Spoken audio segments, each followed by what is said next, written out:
ሰላም እንኳን አደረሳችሁ። በዳግማዊ ትንሣኤ እንዴት ናችሁ? ሰላም ናችሁ?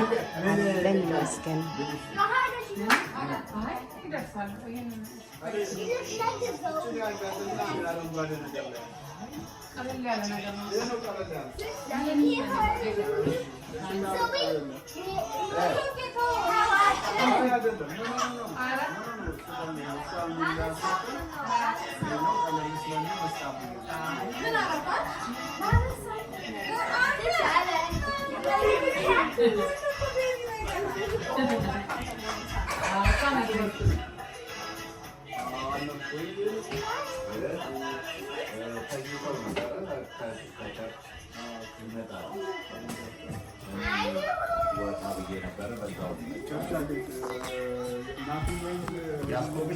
ነው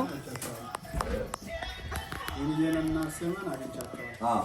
እንደገቡ ለሊት ስለሆነ ቢነሱ በናቱ ምክንያት እኮ አመር ነው ደግሜ ትንሣኤ እንትኑን ልኬልሻለሁ ትናንት ስትል ደግሜ ትንሣኤ የተባለበት ምክንያት ለምንድን ነው?